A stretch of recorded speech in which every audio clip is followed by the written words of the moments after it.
मनसा मनसा आरभते अर्जुन, कर्मयोग का जो आरंभ करता है मन पर, मन को अपने वश में रखकर, वह उस मिथ्याचारी से श्रेष्ठ है। भगवान ने सारी बातें बता दी। तो महाराज अब मैं क्या करूं? तो भगवान ने कहा नियतं कुरु कर्मत्वं कर्म ज्यायो ह्य कर्मणः शरीर यात्रापि च तेन प्रसिद्ध्येद कर्मणः। इसलिए अर्जुन तुम कर्म करो। महाराज कौन सा कर्म करें? नियतं कुरु कर्मत्वं, नियत कर्म को करो। नियत का मतलब होता है नित्य कर्म, नित्य कर्म को करो। का क्यों? कर्म ज्यायो ह्य कर्मणः, अकर्मणः कर्म ज्यायः श्रेष्ठः। कर्म नहीं करने की अपेक्षा कर्म करना श्रेष्ठ है, इसलिए तुम कर्म करो। और भी कुछ लाभ इससे होता है? हाँ, क्या? शरीर यात्रा पिचते न प्रसिद्धेद कर्मणः। यदि कर्म नहीं करोगे तुम्हारी ये शरीर यात्रा भी ठीक से नहीं चलेगी। यात्रा का मतलब निर्वाह, यहाँ पर कि शरीर का जो निर्वाह है वो भी ठीक ठाक नहीं होगा। अकर्मणः, चुपचाप बैठकर आप, है ना, आप नौकरी करने नहीं जाएंगे तो घर गृहस्थी आपकी कैसे चलेगी? कुछ काम धंधा करना पड़ता है ना। आपको नहीं, हम कुछ भी नहीं करेंगे, चुपचाप बैठे रहेंगे, तो कुछ नहीं करने पर भी आपको कुछ ना कुछ करना पड़ेगा। आपका शरीर यात्रा कैसे चलेगी? क्या महात्मा बन जाएंगे, चुपचाप जंगल में बैठ जाएंगे, भूख लगेगी तो केवल शरीर की रक्षा के लिए काम करेंगे, भूख भिक्षा मांग के कर लेंगे? तो उसके लिए भी तो, शरीर निर्वाह के लिए तो भिक्षा मांगनी पड़ रही है। शरीर यात्रा का निर्वाह वहाँ भी करना पड़ रहा है। तो बिना कर्म किए तुम्हारी ये शरीर यात्रा नहीं चलेगी, ये जीवन निर्वाह तुम्हारा ठीक से नहीं होगा। इसलिए तुम नियतं कुरु कर्मत्वं, नियत कर्म को करो। नियत कर्म, नित्य कर्म का क्यों? नित्य कर्म की गणना सात्विक कर्म में होती है। कर्म 3 प्रकार के होते हैं ना, कर्ता भी 3 प्रकार के होते हैं, कर्म भी 3 प्रकार के होते हैं। कौन कौन से? एक सात्विक कर्म होता है, एक राजसिक कर्म होता है और एक तामसिक कर्म होता है।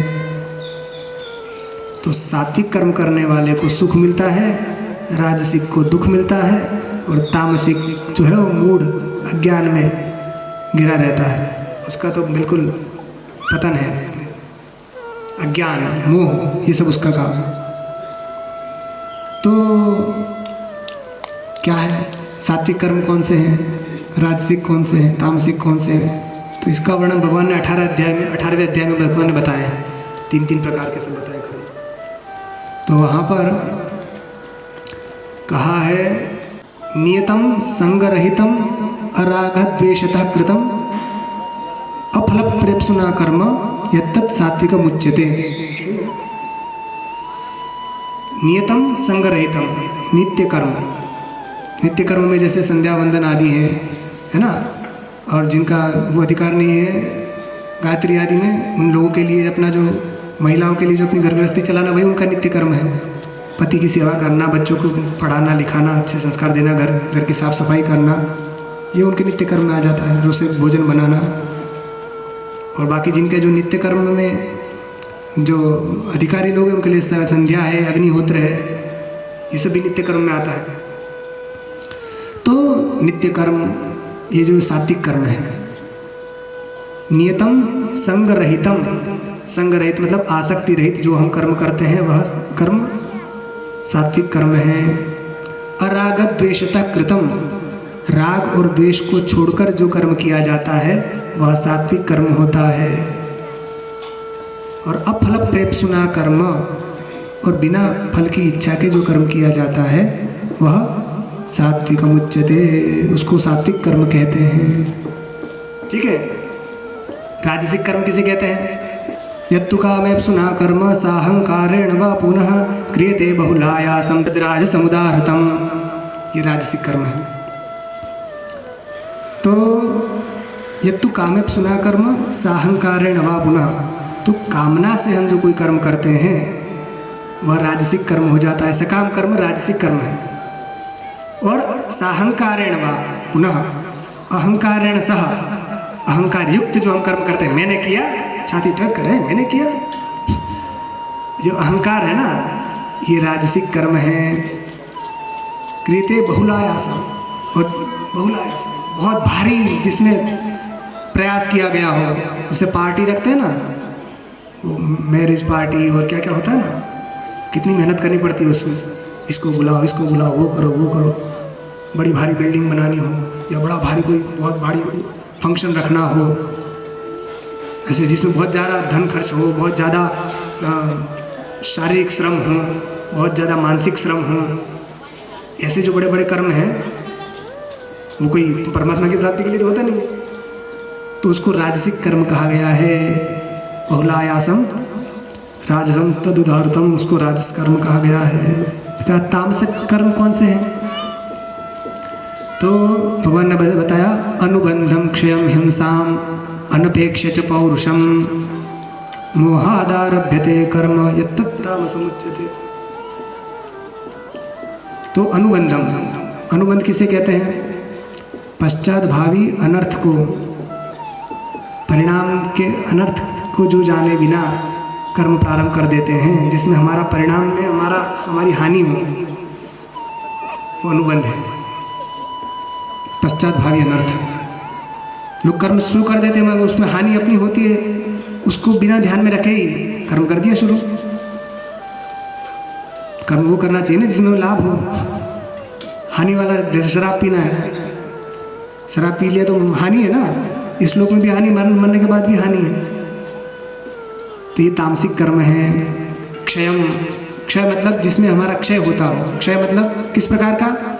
आर्थिक क्षय होता हो, मानसिक हो, या किसी प्रकार की हमारी हानि हो, पुण्य का भी क्षय हो, आयु का क्षय हो, ऐसे कर्म नहीं करने चाहिए। जैसे बड़े बूढ़ों को प्रणाम करने पर आयु बढ़ती है और ये नहीं करने पर उस आयु अधिक कम भी होता है। तो जिसमें हमारा धन खर्चा होता हो व्यर्थ का, है ना, आयु खर्च समाप्त हो जाती हो, इसमें जो हमारा एक क्षय है, कई प्रकार के क्षय है, तो ऐसे कर्म को तामसिक कर्म कहा गया है। हिंसा, हिंसा प्रधान जो कर्म है उनको तामसिक कर्म कहा गया है। फिर क्या है? अनुबंधम क्षयम हिंसा, हाँ, और अपने पौरुष को जाने बिना जो कर्म किए जाते हैं, अपनी सामर्थ्य को जाने बिना, हम जिस काम को करने में समर्थ हो वही काम करना चाहिए। अब जो छोटी सी पहाड़ी ना चढ़ पाता वो क्या हम एवरेस्ट कल तो चढ़े जाएंगे? कहाँ एवरेस्ट चढ़ने की बात है भाई। जो सरपंच का चुनाव ना जीत पा रहा हो कि हम तो राष्ट्रपति चुनाव में जीत चढ़े, राष्ट्रपति का चुनाव लड़ेंगे।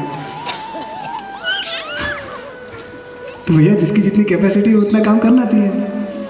4 रोटी खाने की इच्छा ना और शर्त में बैठ जाए कि हम तो 50 रोटी खा जाए, कैसे खा जाए? अनपेक्षित पौरुषम, अपने सामर्थ्य के अनुसार काम करना चाहिए।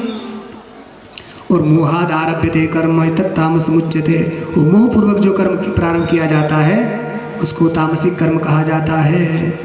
इसलिए हमें सात्विक कर्म करने चाहिए, राजसिक और तामसिक से बचना चाहिए, ये भगवान का कहना है। और वहाँ कर्ता भी बताए हैं 3 प्रकार के। मुक्त संगो नहमवादी धृत्युत्साह समन्वितः सिद्धि सिद्ध्योर निर्विकार कर्ता सात्विकम उच्यते। सात्विक कर्ता के लक्षण क्या है? मुक्त संग, जिसमें आसक्ति ना हो, है ना। मुक्त संगो नहमवादी, जिसमें अहंकार ना हो कि मैं करता हूँ। धृत्युत्साह समन्वितः, धृति और उत्साह से युक्त हो, कर्म करने में जो जिसके अंदर बड़ा भारी धैर्य हो और उत्साहपूर्वक कर्म करता हो, निराश ना हो जाए। और सिद्धि सिद्धि और निर्विकारा, सिद्धि और असिद्धि में, सफलता और असफलता में, दोनों में जो निर्विकार रहता है वो का सात्विक करता है। भगवान श्री रामचंद्र को जब धनुष तोड़ने के लिए विश्वामित्र जी ने कहा कि उठो राम भंजो भव चापा, जनक का जो है ताप मिटाओ, खड़े हो गए। हर्ष विषाद न कछु मनु आनी, ऐसी चौपाई है ना। उनको हर्ष हुआ ना शोक हुआ, कुछ नहीं, गुरु ने आज्ञा दी, खड़े हो गए। फिर जाकर सब जो प्रक्रिया थी प्रणाम किया और फटाक से उठाकर तोड़ दिया। तो विश्व में अद्वितीय हो गए ना वे, उनके जैसा शूरवीर कौन, क्योंकि इतना बड़ा भारी काम कर दिया। फिर भी उनके मन में ना हर्ष है ना शोक है। बाकी सामान्य पुरुष हो तो है मैंने ये काम कर दिया, और बाकी सब दुखी हो गए कि हमसे नहीं टूटा नहीं टूटा। जब उनका ये राज्य होने की बात कही गई तो बिल्कुल शांत, अच्छा ठीक है। दूसरे दिन कह दिया कि आपको वन में जाना है, अच्छा ठीक है। उनकी जो स्माइल थी उसमें कोई परिवर्तन नहीं आया, वैसे ही हंसते रहे, मुस्कुराते रहे। प्रसन्नतां या नगताभिषेकतः तथा न ममले वनवास दुःखतः मुखाम्बुजश्री रघुनंदनस्य में मंजुल मंगल प्रदा। ऐसी भगवान श्री राघवेंद्र की जो सुंदर मंजुल जो मुस्कान है वो हमारी रक्षा करे अथवा हमें उसका स्कंद करे। जो राज्य की बात आने पर जो प्रसन्न नहीं हुए और वन में जाने के लिए जो उनकी मुख की कांति जो है म्लान नहीं हुई। मुखाम्बुजश्री रघुनंदनस्य में, ये मुखाम्बुजश्री, ये मुख रूपी कमल की जो उनकी जो सुंदर मुस्कान है, ऐसा जो होता है वो सात्विक होता है। हम भी कर्ता सिद्धि और असिद्धि में निर्विकार रहें तो हम सात्विक कर्ता बनेंगे। फिर राजसिक कर्ता के क्या लक्षण बताए? रागी कर्म फल प्रेप्सु लुब्धो हिंसात्मको अशुचि हर्ष शोकान्विता कर्ता राजसः, ये राजसी है राजसः। तो कौन कौन बताए? रागी, विषय भोग में जिसका मन ज़्यादा आसक्त हो वो रागी। कर्म फल प्रेप्सु, कर्म फल की इच्छा करने वाला। लुब्धः, लोभी राजसी होता है, लोभ नहीं करना चाहिए। तो और आगे क्या बताया? रागी कर्म फल प्रेप्सु लुब्धो हिंसात्मको अशुचि, हिंसात्मक, हिंसा करके सुख, अपना सुख पाने वाला, दूसरों को मार कर भी अपना आर्थिक लाभ करने वाला या किसी प्रकार का लाभ करने वाला हिंसात्मक। कई लोग होते हैं ना हिंसा प्रधानी होते हैं, राजसिक होते हैं। और अशुचि ही, अशुचि मतलब अपवित्र, जो अपवित्र लोग रहते हैं। कई लोग तो ऐसे होते हैं नहाते भी नहीं हैं, स्नान करना चाहिए ना, ठंडी आ रही है। कई लोग तो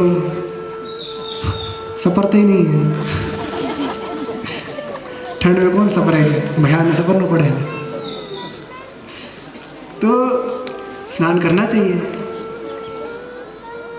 तो वरना अपवित्रता, तो अपवित्रता दो प्रकार की होती है, एक शरीर की भी होती है, एक मन की भी होती है।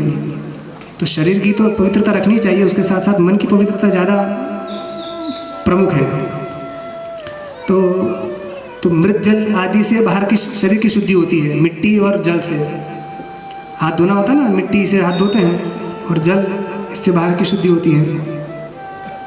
और आंतरिक शुद्धि, चित्त की शुद्धि जो है वो निष्काम कर्म योग से होती है, उसकी भी आवश्यकता है। तो दोनों प्रकार की शुद्धि चाहिए। फिर हर्ष शोकान्विता कर्ता, जो हर कर्म में हर्ष और शोक से युक्त हो जाता है, ऐसा कर्ता राजसी कहलाता है। हो गया राजसी। तामसिक कर्ता कौन है? तो तामसी के लक्षण बताए, क्या कहा? अयुक्तः, प्राकृतः, स्तब्धः, शठः, नैष्कृतिकः, अलसः, विषादी, दीर्घसूत्री। हो गए? कर्ता तामस मुच्यते। अयुक्तः, प्राकृतः, स्तब्धः, शठो, नैष्कृतिको, अलसः, विषादी, दीर्घसूत्री च कर्ता तामस मुच्यते।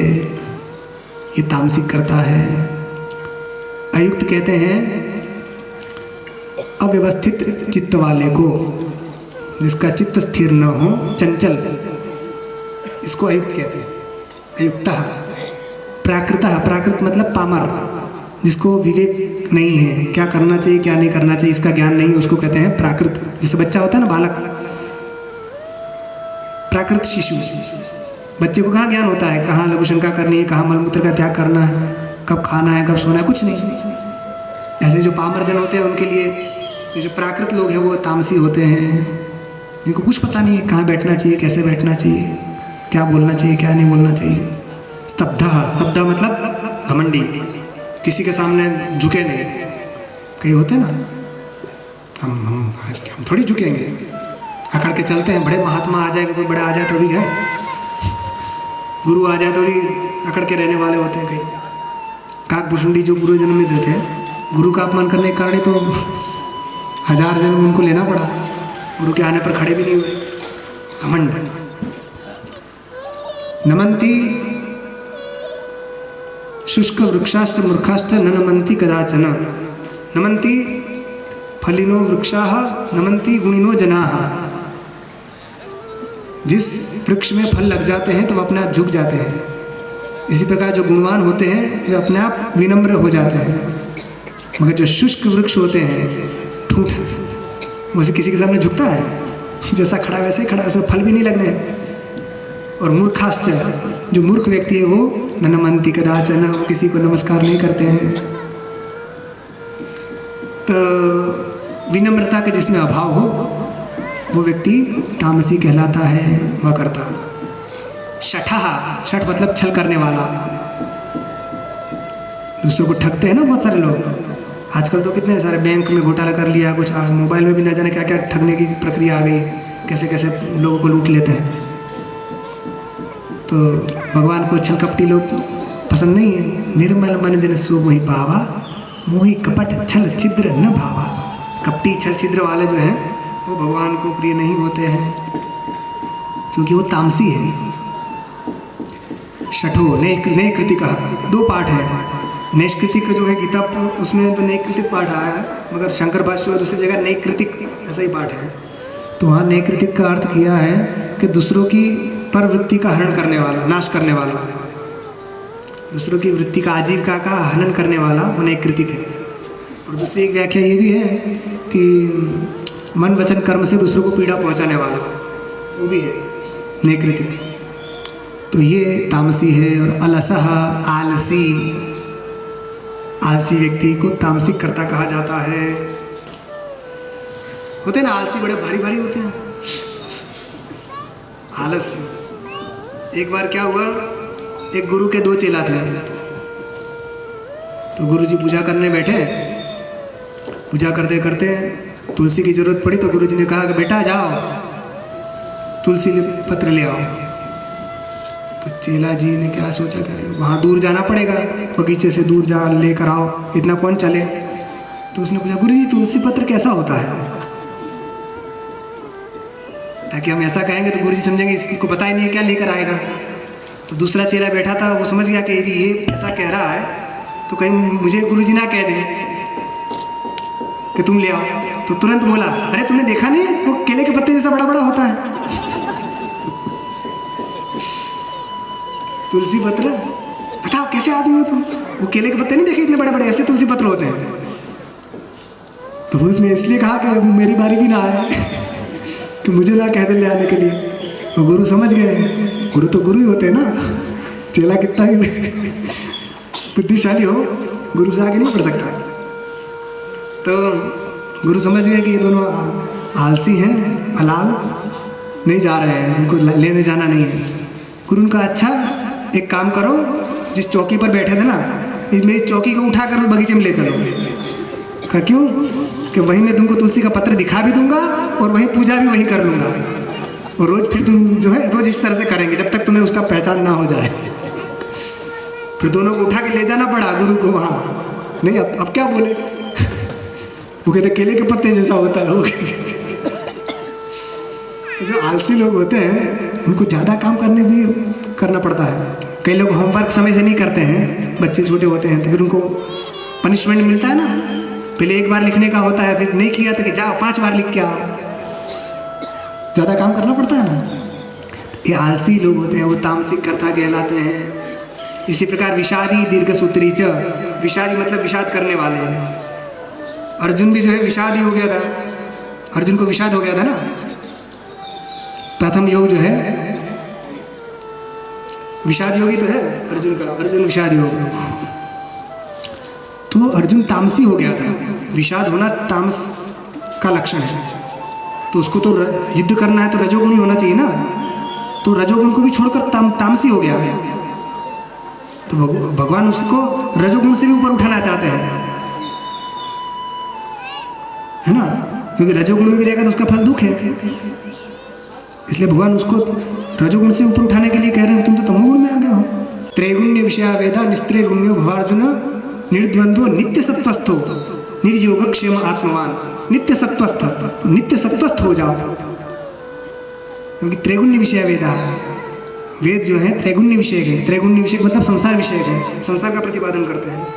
और तुम नित्य सत्वस्थ हो जाओ, तो भगवान उसको सत्व गुण में लाना चाह रहे हैं। तुम सात्विक कर्ता बनो, सिद्धि सिद्धि और निर्विकार कर्ता सात्विक उच्चते, सिद्धि और सिद्धि में तुम निर्विकार रहो, वैसा कर्ता भगवान उसको बनाना चाहते हैं, तभी तो उसको सुख मिलेगा।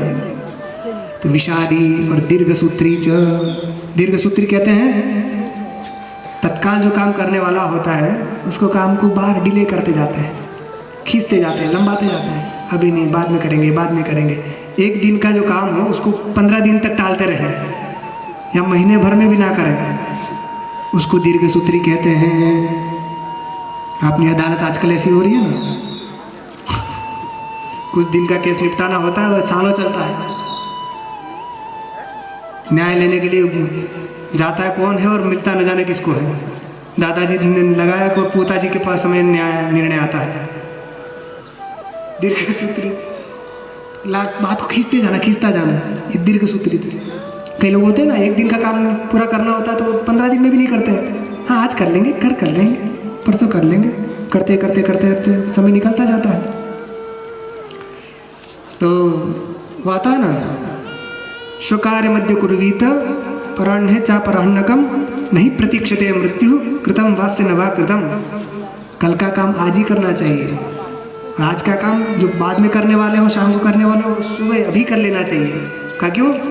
नहीं प्रतीक्षते मृत्यु कृतम वास्य न वा कृतम। मृत्यु किसी की प्रतीक्षा नहीं करती है कि इसने किया है कि नहीं किया है।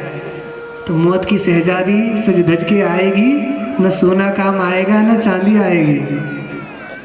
भजन है, मौत की शहजादी सज धज के आएगी, न सोना काम आएगा न चांदी आएगी।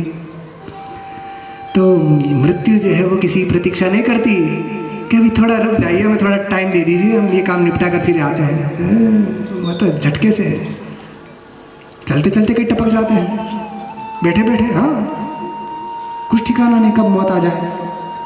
हमेशा सावधान रहना चाहिए, क्योंकि आपको कि हमारा ये काम बाकी है, वो काम बाकी है, कुछ नहीं, पहले क्यों नहीं किया? सरकारी ऑफिसर भी बड़े लोग लटकाते रहते हैं काम, आज करेंगे आज करेंगे, नीचे वाले लोगों के काम अटकाते रहते हैं ना। कुछ का तो स्वभाव होता है और कुछ तो रिश्वत के लिए, क्योंकि काम अटकाएंगे तो ज़्यादा। अब इसीलिए कल का काम आज, आज का काम अभी तुरंत कर लेना चाहिए। काल करे सो आज कर, आज करे सो अब, पल में प्रलय होएगा, बहुरी करेगा कब। अरे काल करना था आज कर, आज करना था अभी कर, प्रलय न जाने कब हो जाए, फिर तुम कब करोगे। तो ये सुनकर एक दीर्घ सूत्री ने इसका अपोजिटिव, उसका दूसरा बना लिया, इसी का क्या बनाया? आज करे सो काल करो, काल करे सो परसों, इतनी जल्दी क्या पड़ी है जब जीना है बरसों। आज करे सो काल करो, काल करे सो परसों, इतनी जल्दी क्या पड़ी जब जीना है बरसों। तो दीर्घ सूत्री वाले जो है ऐसे भी लोग होते हैं, तो इसे दीर्घ सूत्री नहीं होना चाहिए, अपना काम तुरंत निपटाना चाहिए। तो वो तुरंत करने वाला सात्विक कर्ता होगा, और जो काम को लटकाता रहता है उसको तामसी कर्ता कहते हैं। इसलिए भगवान कहते हैं तुम तामसिक कर्म को छोड़ो, राजसिक को छोड़ो, सात्विक कर्ता बनो, सात्विक कर्म करो, तभी उससे तुमको सुख मिलेगा। शरीर यात्रा विजते न प्रसिद्धियत अकर्मणः। तो कर्म नहीं करूँगा, चुपचाप बैठ जाऊँगा, ये कर्म भी गड़बड़ में हो जाएगा। इसलिए तुम नियतम कुरु कर्मत्वम, नियमित कर्म को तुम करो, क्योंकि कर्म ज्यायो ह्यकर्मणः। कर्म नहीं करने की अपेक्षा कर्म करना श्रेष्ठ है।